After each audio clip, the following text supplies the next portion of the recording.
नमस्कार, आप देखना शुरू कर चुके हैं जतन चंडिका न्यूज। मैं आपकी होस्ट मौली राठौर। आइए देखते हैं। गौवंश व दुधारू पशुओं तस्करी, वध व मांस की बिक्री पर होगी कार्रवाई। अवैध परिवहन पर 7 साल की सजा और 50,000 रुपए का लगेगा जुर्माना। गृह विभाग ने प्रभावी कार्रवाई के लिए जारी किया आदेश। छत्तीसगढ़ में अब गौ तस्करी संभव नहीं, विजय शर्मा। उप मुख्यमंत्री ने कहा कि यदि नियम विरुद्ध परिवहन होना पाया जाता है तो जहां से परिवहन शुरू हुआ और जहां वाहन जब्त किया गया है, उस बीच के समस्त पुलिस अधीक्षक और थाना प्रभारियों के सर्विस बुक में नकारात्मक टिप अंकित की जाएगी और 5 से अधिक बार नकारात्मक टिप अंकित होने पर अनुशासनात्मक कार्यवाही भी की जाएगी।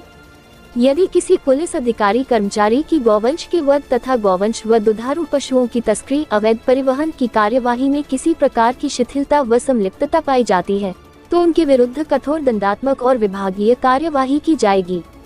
जतन चंडिका न्यूज के लिए रायपुर से मनोज राठौर और विशेष सहयोगी की खास रिपोर्ट। प्रदेश में विशेष रूप से गौवंश के अवैध परिवहन या जिस तरीके से घटनाएं देखते आए हैं, उन सारे घटनाओं के लिए विशेष प्रावधान अभी किस तरीके से प्रक्रियाओं को आगे बढ़ाया जाएगा, इन प्रक्रियाओं का निर्धारण करके विभिन्न अधिनियमों के अंतर्गत प्रक्रियाओं का निर्धारण करके बात आगे आई है। तो मैं इसमें विशेष रूप से कहना चाहता हूं कि अब इसमें 7 साल की सज़ा और 50,000 रुपये तक का जुर्माना ये निर्धारित हुआ है। जो दूसरा ये है कि बर्डन ऑफ प्रूफ ये अभियुक्त के ऊपर होगा। अपराध संज्ञेय और गैर जमानती माने जाएंगे। सक्षम अधिकारी की अनुज्ञा पत्र के बिना परिवहन नहीं किया जा सकेगा अथवा पूरा परिवहन अवैध माना जाएगा। परिवहन करते समय गाड़ी के ऊपर अलग से फ्लैग्स लगा करके बताया जाए, स्पष्ट किया जाएगा कि इसमें गौवंश का परिवहन किया जा रहा है, ताकि बात बहुत स्पष्ट हो सके। अगर अवैध हुआ, उचित अनुज्ञा पत्र नहीं है और पता चलता है अवैध है, तो जो मैंने पहले प्रावधान कहे आपसे कि 7 साल की सज़ा है, 50,000 जुर्माना है, गैर जमानती है, संज्ञेय है और प्रूफ ऑफ बर्डन अभियुक्त पर होगा। इसके साथ साथ गाड़ी राजसात होगी और गाड़ी के मालिक पर भी कार्यवाही होगी, यह भी निर्धारित किया गया है। साथ ही साथ इस तरह से काम करने वालों ने जो संपत्ति इस विषय को लेकर के अर्जित की है, वो संपत्ति कुर्क की जाएगी।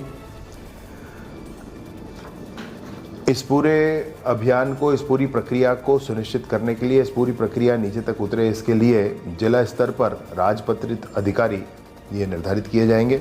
उनके फ़ोन नंबर, उनका पूरा डिटेल थानों में भी उपलब्ध कराया जाएगा, सार्वजनिक स्थलों पर उपलब्ध कराया जाएगा, समाचार पत्रों के माध्यम से उपलब्ध कराया जाएगा कि गौवंश के अवैध परिवहन आदि विषयों को लेकर के यह नोडल अधिकारी हैं और कोई भी इनको फ़ोन करके और इन विषयों की पूरी जानकारी दे सकता है। अगर पुलिस भी इसमें शिथिल, इन प्रक्रियाओं को, इस प्रक्रिया में हम आगे बढ़ेंगे। कानून है पुराने, परंतु उसको पुनः एक बार लेकर के और इन प्रावधानों के आधार पर आगे बढ़ने की बात है। कुछ में संशोधन के भी प्रस्ताव हैं। जैसे हम आगे बढ़ के इसमें एक और करेंगे कि समय का संशोधन होगा, सुबह इतने बजे से शाम 6 बजे तक ही इसमें परिवहन किया जा सकेगा। इसमें संशोधन की प्रक्रिया भी चल रही है, वो विषय भी आपके सामने जल्दी ही आ जाएगा। संशोधन सदन के जरिए, सदन की आवश्यकता नहीं होगी, उसमें नियमों में संशोधन है। अधिनियम बने तो सदन की आवश्यकता है, वो बन चुके हैं, उसमें नियम ही हमको बनाने। जो अभी मैं आपसे कह रहा हूँ, बने हुए अधिनियमों के अंतर्गत बनाए हुए नियमों के इम्प्लीमेंटेशन के लिए, उसकी प्रक्रिया के लिए ही है, उसमें प्रावधान किए गए। कुछ और जतन चंडिका की लगातार सही और सटीक खबरें देखने के लिए जतन चंडिका न्यूज़ को सब्सक्राइब, लाइक, कमेंट एवं शेयर करना ना भूलें और बेल आइकॉन बटन दबाना ना भूलें। लगातार जतन चंडिका आपके